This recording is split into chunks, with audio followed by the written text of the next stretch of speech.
You're back. You left in a hurry last time. Is everything okay? Everything's fine, just, it's a little hard to explain.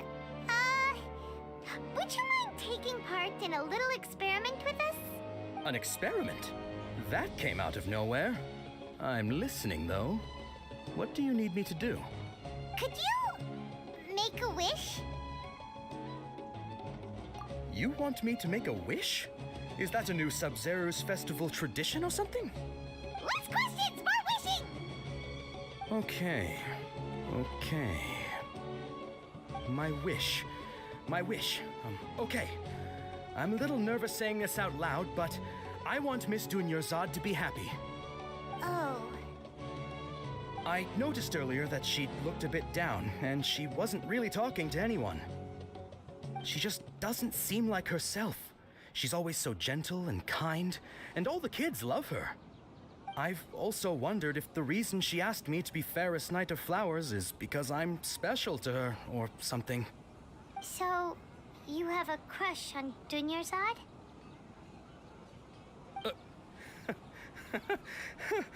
Oh, is it that obvious? After what I just said, I guess it is. When she placed the hat of the Knight of Flowers onto my head, she said to me, I want everyone to have a happy Sub-Zero's festival. What she didn't realize was that I'm not that interested in how everyone else feels. In that moment, I just wanted to be her Knight of Flowers for the rest of my life. 50 years, 100 years, I'll serve her till the end of time. Okay, yeah, that was a bit much. Felt like the right moment to get it off my chest, but that was pretty embarrassing. Okay, I'm ready to make my wish. I would like Miss Dunyarzad to appear in front of me right now with a smile on her face. Here goes. Please come true. I'm gonna open my eyes. Oh, you're... What? Fucky? Sorry, but only one portion of Yalda candies per person. Back home you go.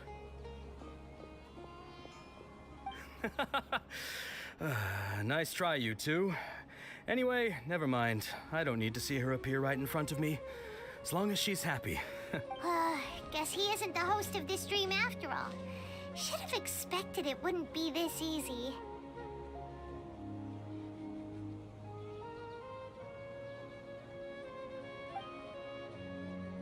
It seems like everyone who knows Dunyarzad loves her, but none of them has any idea that she... My lady, step back. That sounds like Dia! Oh, right. This is when Dunyarzad bumps into the kidnappers. Huh? But Dia can handle them! Hey, Traveler!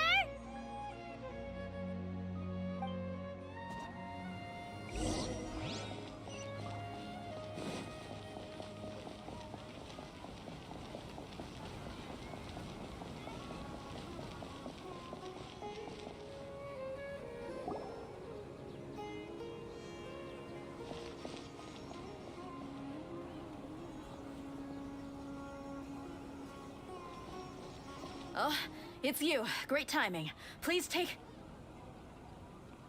Hey, this is my job. The homie Yannis pay me, not you. You... fine, all right. Knock yourself out. Why are you so worked up anyway? It's not like I don't trust your fighting skills. Anyway, watch yourself.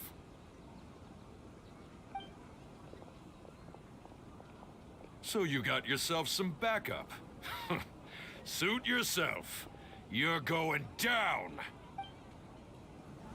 Come on! Emerge. Rain outlines your fate.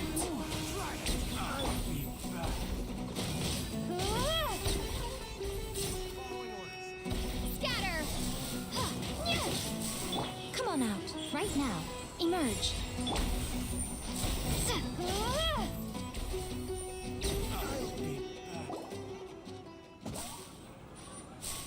Traveler, were you just taking your anger out on those guys? You and Nahida both. Dunyarzad wouldn't want to see you two like this. Oh, and speaking of her, Paimon just remembered something. Remember how during the first Sub-Zero's festival, before the Samsara started, we came here with Dunyarzad because she wanted to pick something up? She said it was because she had forgotten something. Okay, so Paimon's memory is working so far. Anyway, Paimon also remembers that she is staying somewhere around here. She pointed it out to us the night before the Sub-Zero's festival. Yeah, even if it's only a tiny clue, it'll probably still help us more than this needle in a haystack search. This is the place. It's rude to enter other people's spaces without permission, but desperate times call for desperate measures. Hey, the windows are unlocked. Okay, Paimon's gonna take a peek inside.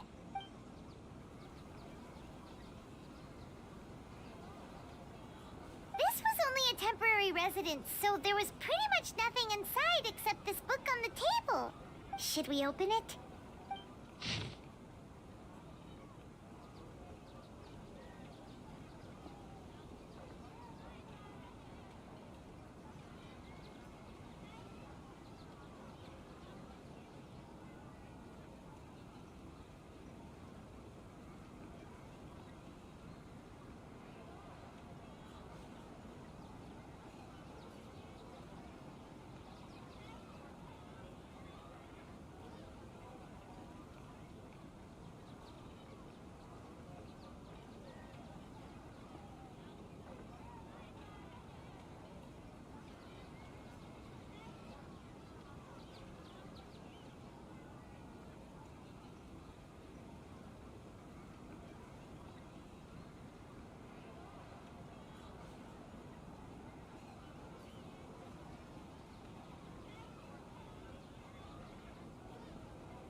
Wow. Dunyarzad wrote all of this. Sounds like she was always thinking of us even while we were away. Even though she was also busy preparing for the Sub-Zero's festival and had all her health problems to worry about. She must have wanted to give this to us as a gift on the day of the Sub-Zero's festival, right? If we hadn't found this book, we never would have known. But now that we know, we can't even thank her. Hey! Where are you off to now?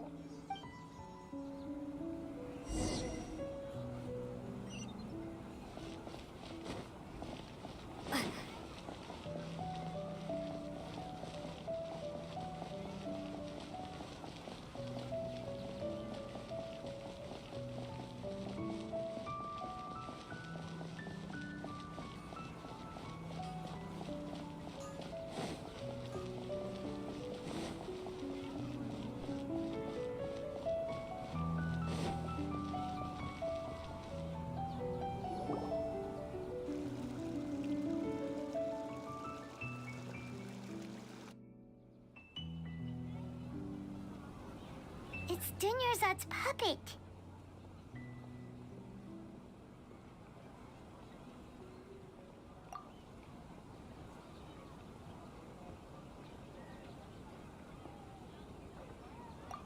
Traveler?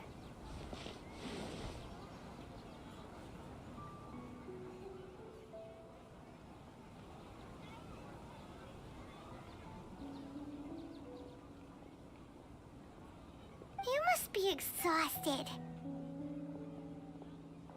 Come to think of it, we've been stuck in this place for a really, really long time. Heck, even the last time we were chatting happily with Dunyarzad feels like an eternity ago.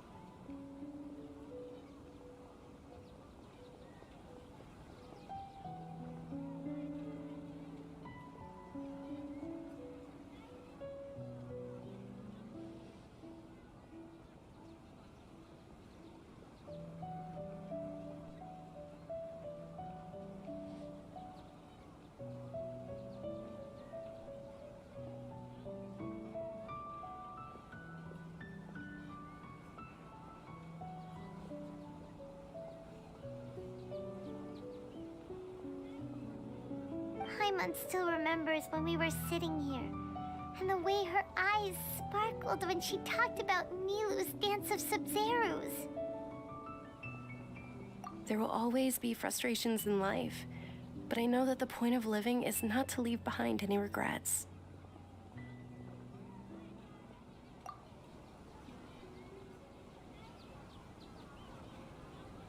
That was what the real Dunyarzad said, wasn't it?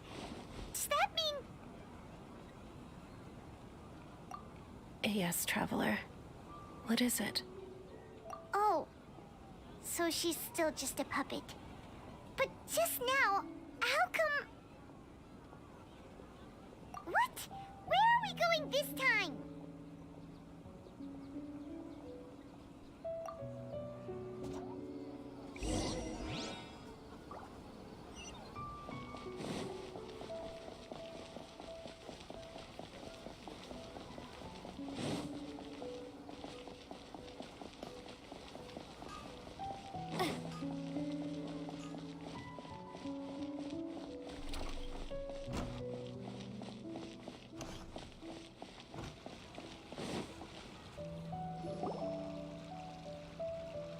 If you continue to resist, we will have to order an investigation into every single event organizer.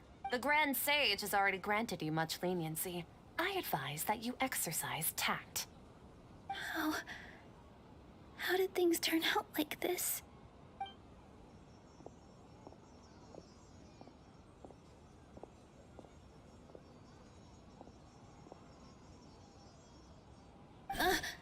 Traveler?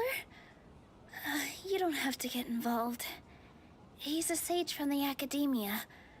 I don't want to drag you into this. Traveler. Traveler? What the heck are you doing? If you get arrested by the academia, that's another day gone to waste.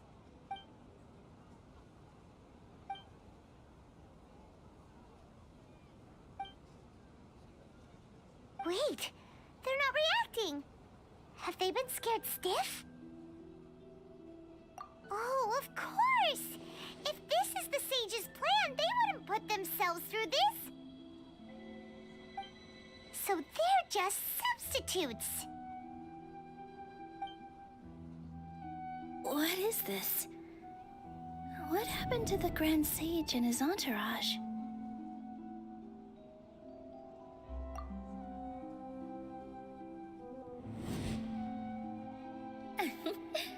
Like I said, they symbolize the goddess of flowers. It's just a shame that all the real Padisaras went extinct after her death. Yes. The Greater Lord brought forth new Padisaras in memory of the goddess of flowers. But she ultimately could never truly replicate that beautiful shade of purple.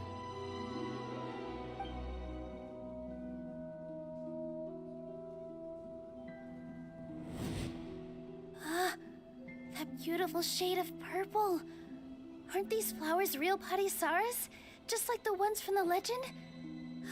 I didn't even notice. Dunyarzad, did you find these?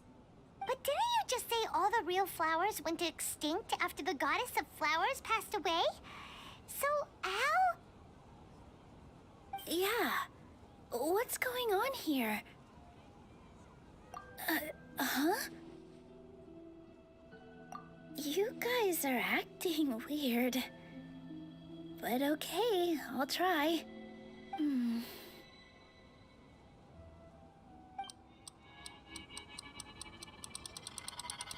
Hey! They disappeared! So Nilu's the host! What a surprise! Purple Padisaras don't exist in the real world anymore! But in Nilu's subconscious, they can appear as decorations on the stage! It's just like the example Nahida told us. People assume there will be food on a plate, and Nilu assumed there would be real Padisaras in the flower pots. So when you saw the flowers, you instantly knew it was Nilu? But if we want to end the samsara, we need the host to become aware that they're dreaming. How should we make Nilu realize that? Am I dreaming? Huh? So I'm right. Is this Lesser Lord Kusanali responding to our celebration of the Sub-Zeru's festival? Wrong guess, but you aren't completely wrong either. The point is, what made you think this is a dream? As far as you know, people in Sumeru don't dream, right? Yeah, but have you heard the tale of the first sage? To prevent a calamity, he went on a journey to find the Dendroarchon. Ooh, sounds familiar. Dunyarzad told us a story like that when we first arrived in Sumeru City. So it was about the first sage, huh? Yep, but in the part you heard, he hadn't become the first sage yet. There's more to the story. His piety and wisdom were acknowledged by the Dendroarchon, and she finally gave her blessing to him. All kinds of spectacular scenes appeared in front of the first sage, as if all the knowledge in the world was being painted onto a canvas right before him. He was captivated. After who knows how long, he mastered all the knowledge he could comprehend. Afterward, he said to the Dendroarchon, "I miss my parents, my wife, and my children. I've been away from home for far too long. They must be worried." The Dendroarchon smiled. The next second, the sage found himself lying in his bed, as if he had just woken up from a dream. His wife, lying next to him, said, "You're off to search for the Dendroarchon today, aren't you? Have a safe journey, my love." In the end, the first sage took care of many disasters in Sumeru City and founded the Academia. What a happy ending. So, the first sage was dreaming ever since the beginning of the story? He never went on his journey? Yes, but his faith and determination were conveyed to the Dendroarchon, so she blessed him in the form of a dream. Paimon understands where you're coming from now. That's a really interesting connection. But we really gotta wake up soon, like the sage in the story.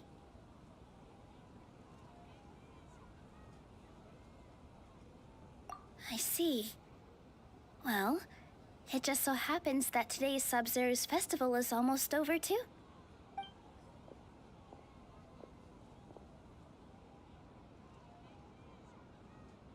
Since we're in a dream, let's make this final dance of Sub-Zeru's as beautiful as we can.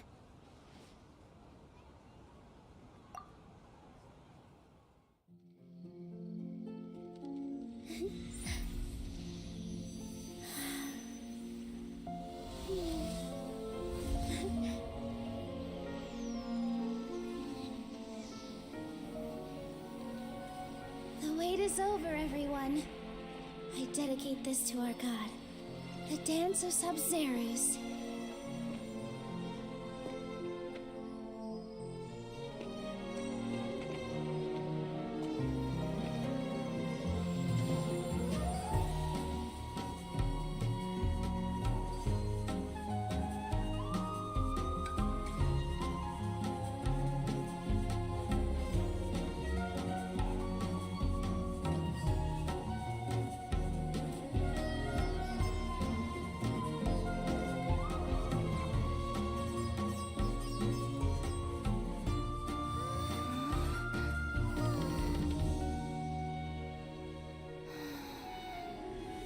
I'd be lying if I said I had no regrets.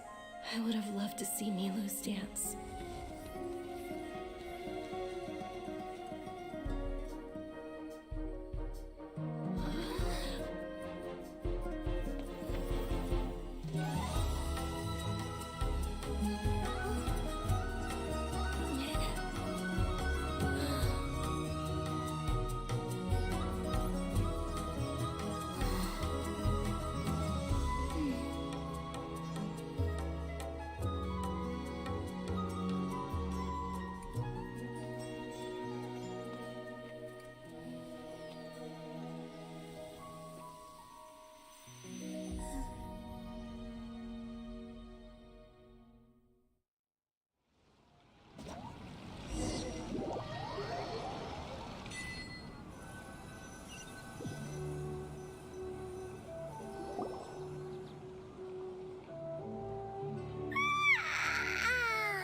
Oh, good morning, traveler.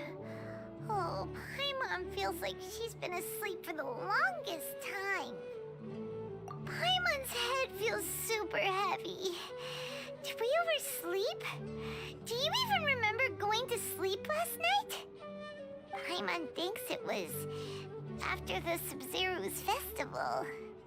The Sub-Zero's festival! Have we finally escaped from the Sub-Zero Samsara? Quick! Take off your Akasha terminal!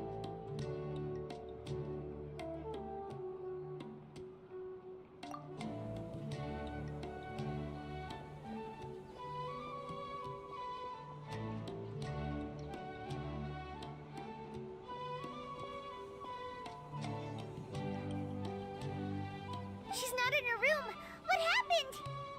Huh? What usual spot?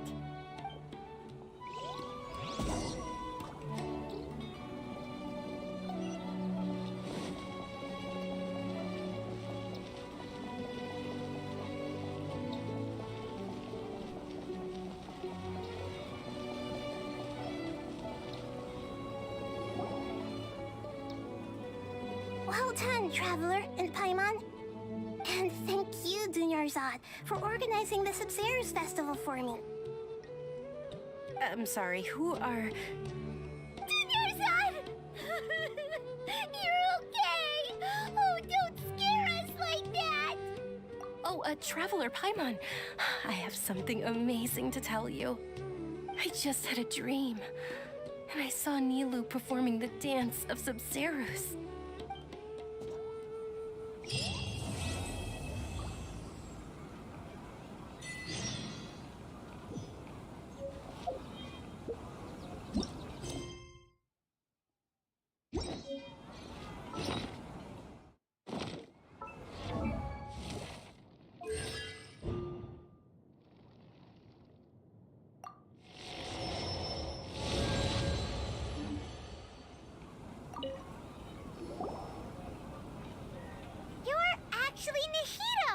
You. Paimon felt like Catherine was acting weird when we met at the Sub-Zero's festival. And Dunyarzad, did you save her? It's a really long story. We shouldn't disturb her. Her consciousness is still weakened. Let's chat somewhere else. How about by the Traveler's favorite bench?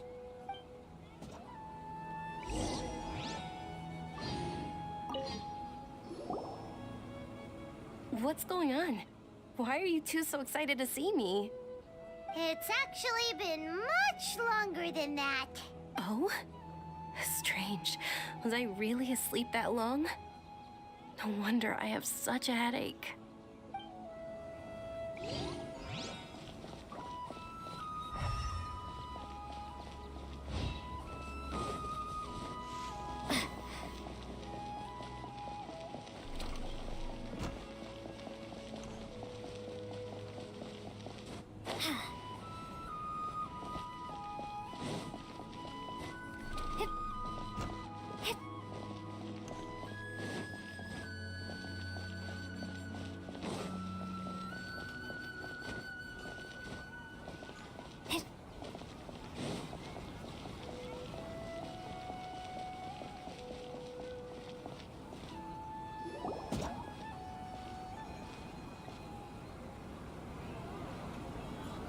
talk about Dunyarzad first.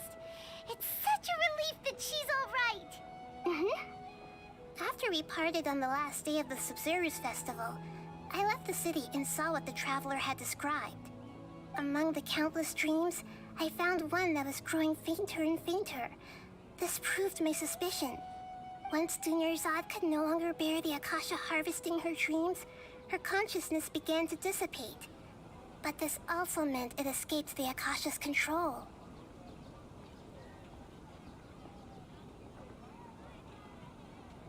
Such a small fragment of consciousness can't last for very long, though.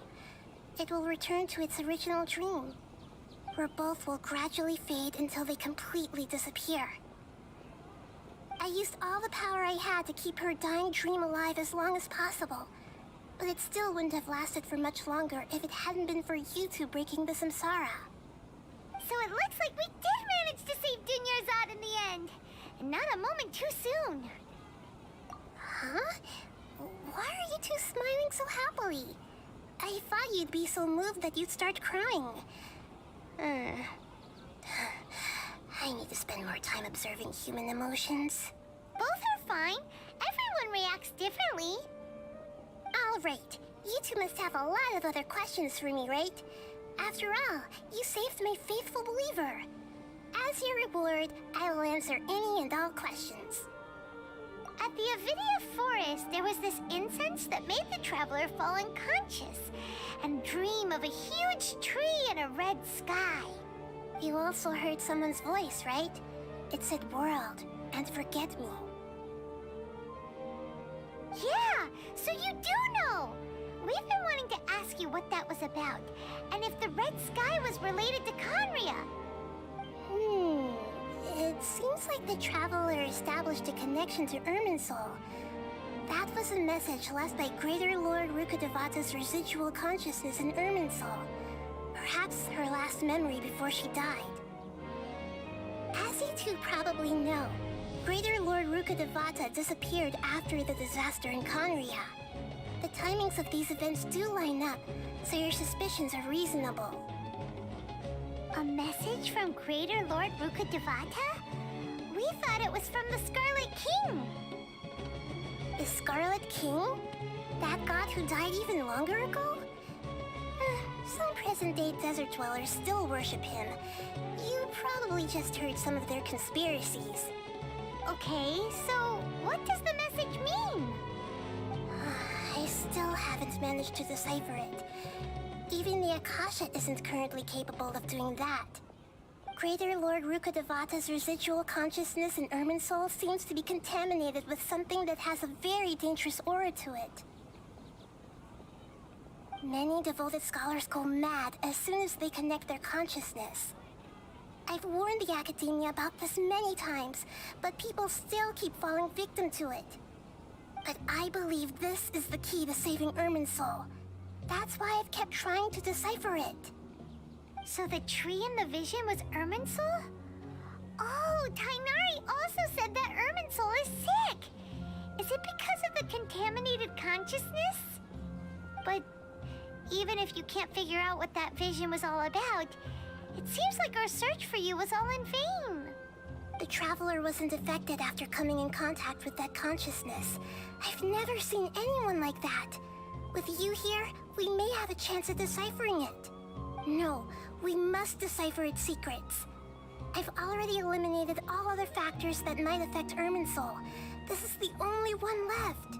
This puzzle has life and death at stake. It could determine Irminsul's fate, as well as Tevat's.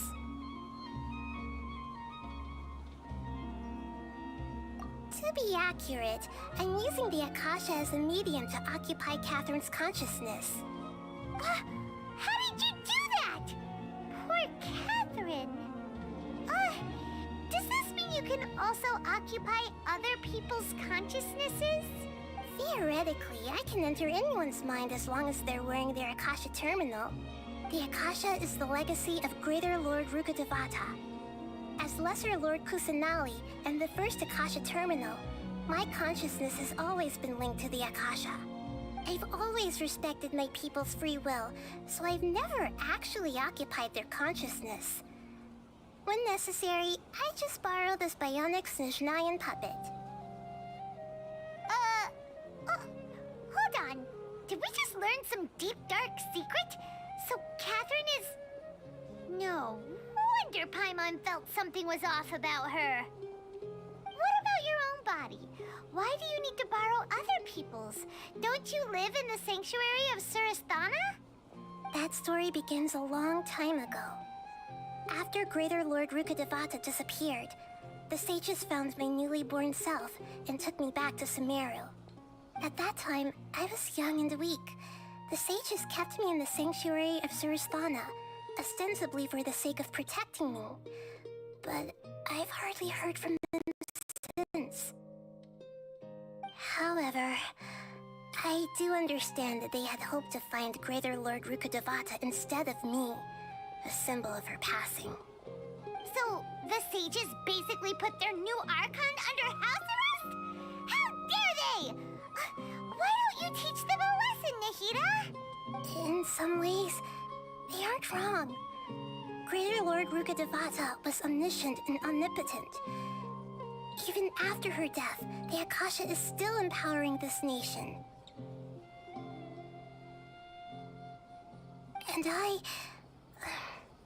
I'm still really far away from being able to call myself the God of Wisdom.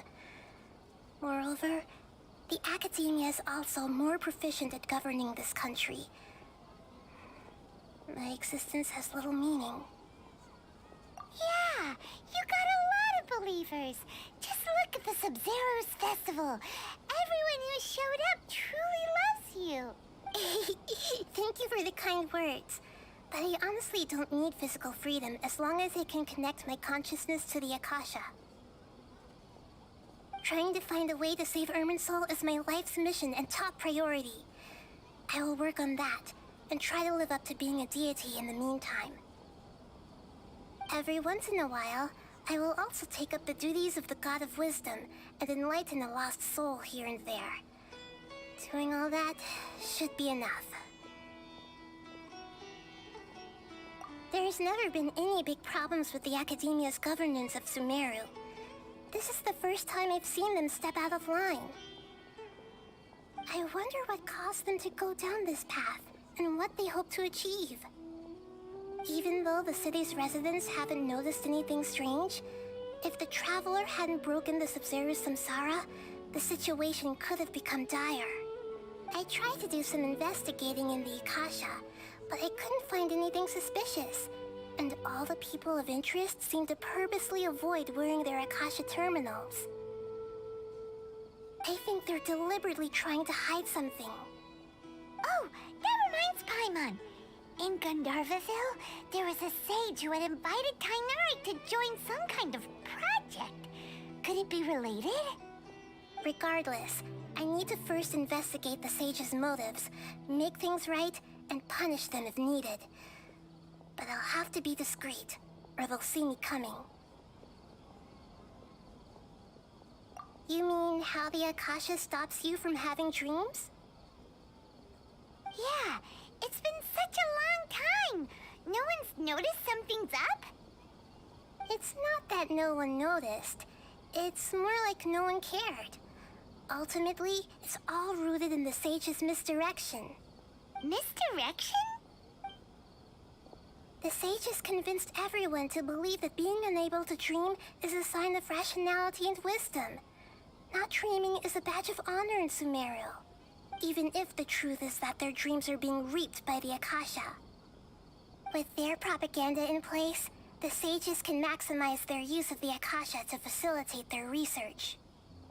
Besides, Greater Lord Rukkhadevata must have created the Akasha in the hopes that it could be used to its full potential. That's why I've never come out strongly against this. Anyway, the perspective advocated by the sages drowned out any voices of doubt. By now, even those who never use Akasha terminals find it too shameful and embarrassing to talk about their dreams. Got it. I hope my answers were satisfactory, seekers of knowledge. To be honest, maintaining Dunyarzad's fading dream took a lot of mental energy. I think I may need to rest for a while. Oh, and you don't need to worry too much about the Sage's activities for now. The Akasha won't be able to conduct another project on the scale of the Sub-Zero Samsara. I mean, go and get some sleep. Leave everything to us. What a relief. This is truly the most exhausting birthday I've ever had.